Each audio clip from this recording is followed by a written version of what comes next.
บ่ได้ครับ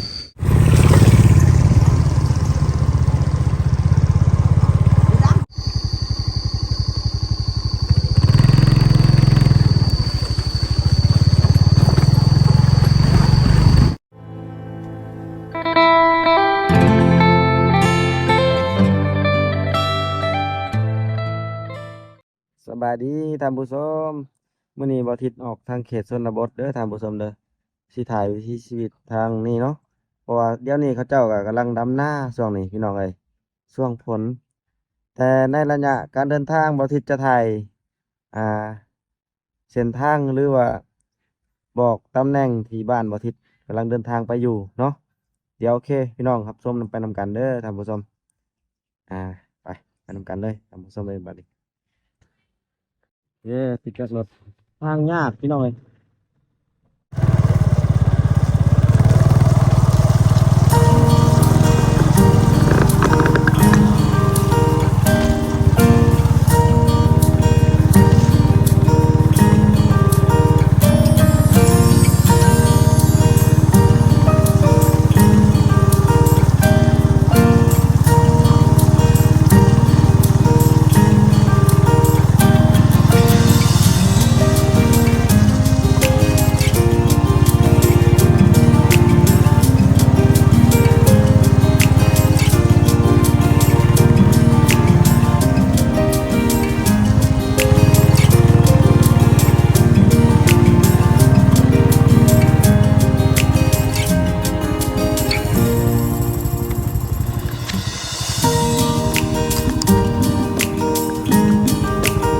ยางคนกัน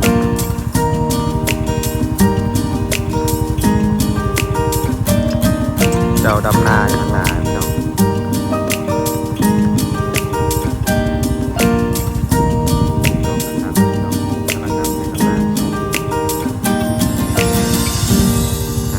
ลงไห้ลงหน้าพี่น้องเดี๋ยวครับส้มนำกันท่านผู้ชม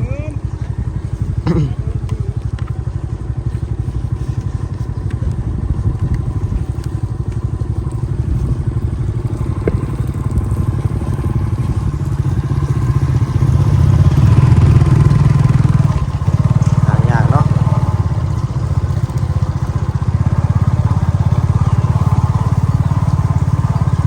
โอ้กำลังดำไห้ดำหน้าเลยตอน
ทางยากทางมื่น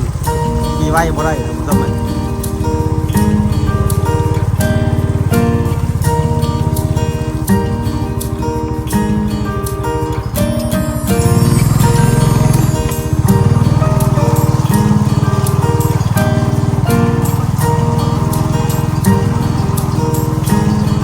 คือพลาดคือล่มเนาะพลาดคือล่มเลย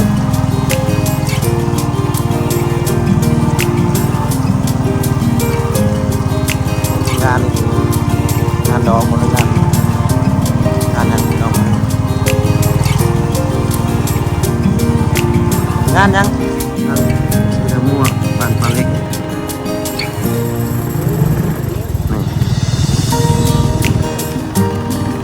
ทางลงนาไปทางคำสะอีพี่น้องไงตอนนี้กำลังเข้าไปทางพายสะกวงเนาะพายสะกวงเป็นพายสะกวงที่พระเจ้าทรงเรือทุกปีพี่น้องตอนนี้อยู่บ้านปลาเล็กพี่น้องบ้าน มาเล็กเมืองพินแห่งนนาเขตเนาะโอ้รถคันนี้เอาเบียมิกมา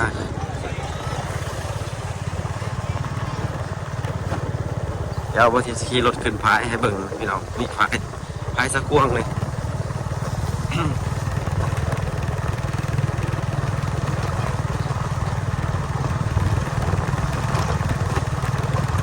ขี่ไว้บ่ได้เลยเส้นทางเส้นนี้ระยะนี้จะบ่ใส่เกิบเลยพี่น้อง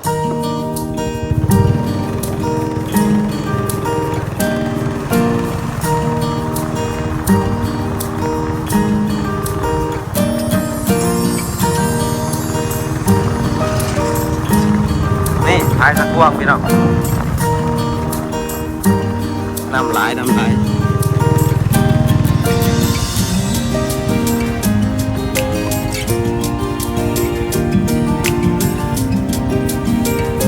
ไปคันคู่ไปเลย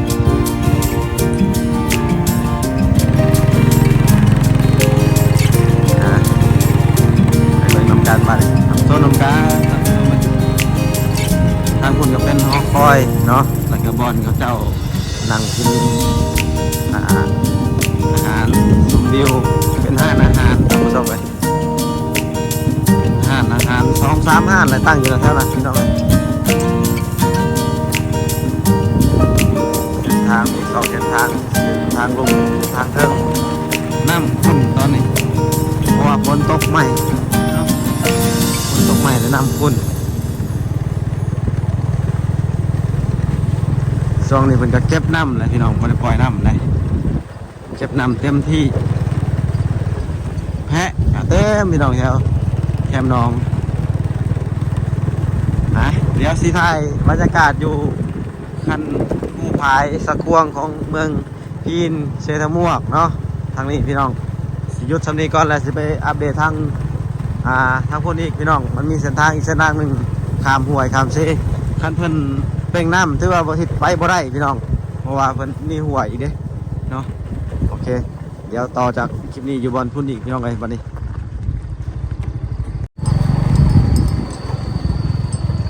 ได้อยู่บ่ไม่เท่าได้อยู่บ่ได้เลี้ยงหากันจะไปนี่บ่ลูก หากันสิไปฮะหากันสิไปตึกอยู่ไสไปหน้าพุ่นละโอ้อยู่ห้วยพุ่นแล้วเนาะหากันจะไป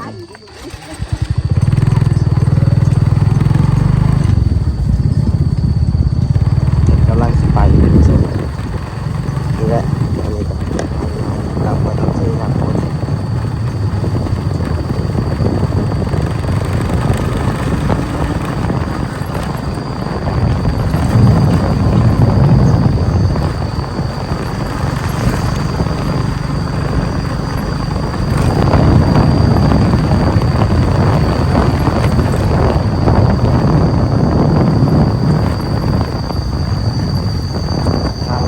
ลัดท่าของพี่น้องทางนี้ก็คึกดื้อ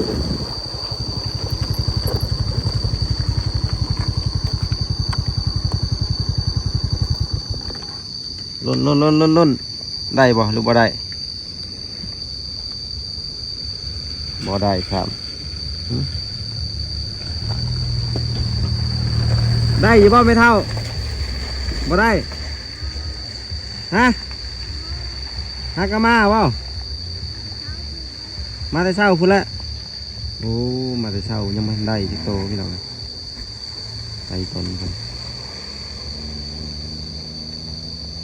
มาแต่เช้ายังไม่ได้เลยฮะพอได้กินอยู่บ่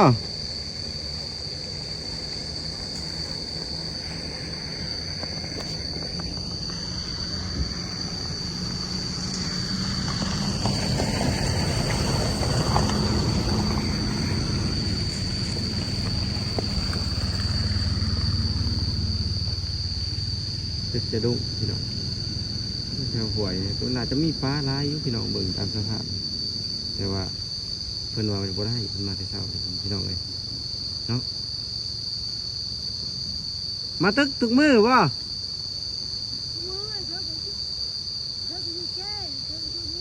อ๋ออยู่เซ่กับจูดี้ตัวได้ลายอยู่เซ่ได้ลายกว่าเนาะ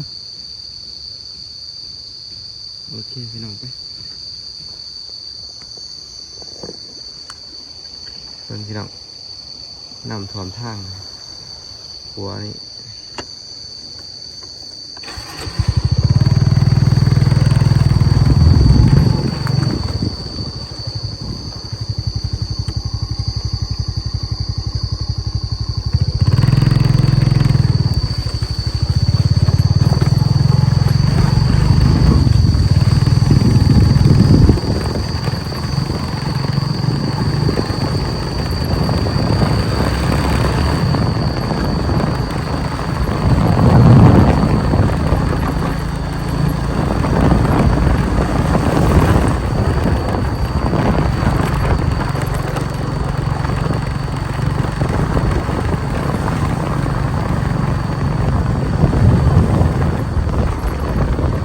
พ่อเขาเจ้าเลี้ยงกล้วยครับพี่น้อง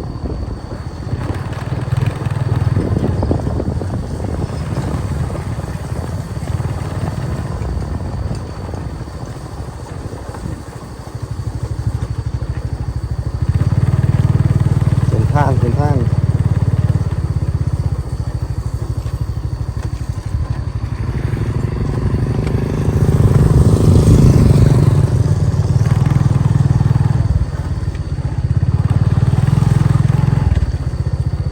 โอ้การเดินทางมาเลยพี่น้องคือว่าบรรยากาศดีอยู่พี่น้องฝนโมตกครึมๆเนาะถ้าฝนตกในถ่ายคลิปบ่ได้ซ้ำพี่น้องเลยในเมื่อก่อนฝนตกแห้งๆครับผู้ชมเลย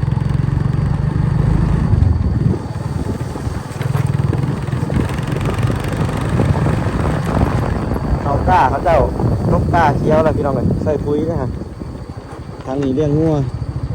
แถวนี้เขาเลี้ยงงัวหลายคันบ่เฮ็ดหัวอ้อมนี่เมือดเข่าเนาะพี่น้อง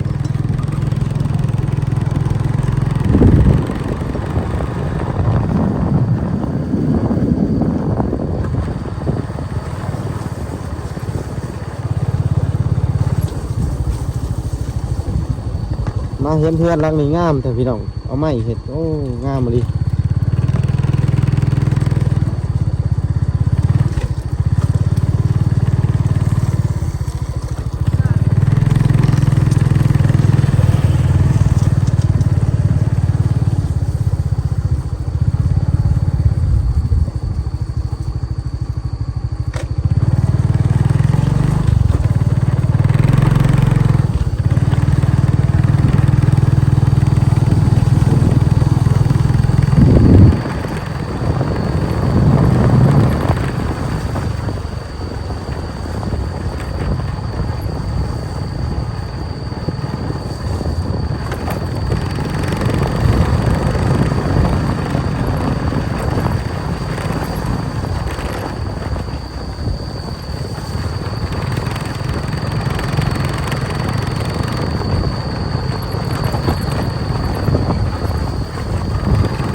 พี่น้องเป็นครัวสุดท้ายแล้วพี่น้องเลยเนาะบอทิดกะ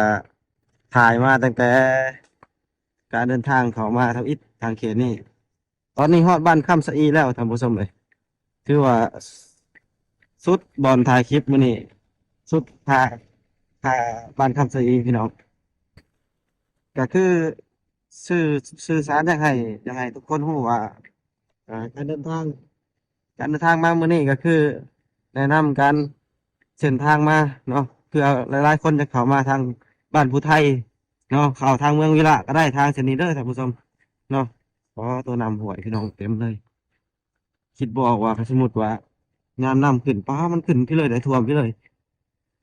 ตัวท่วมหมดอันนี้เลยท่วมครัวเลยพี่น้องไหมนี่ท่วมครัวเลยอ๋อนี่น้ำท่วมหมดครัวเลยพี่น้องนะ พี่น้องเอ้ยจุดนี้วัติกาสียศคลิปเพิ่นไว้ก่อนเนาะอันนี้นี่เราบอกก่อนพี่น้องทางนี้ก็คือไปเมืองวีระบุรีเด้อทางนี้เด้อพี่น้องเด้อ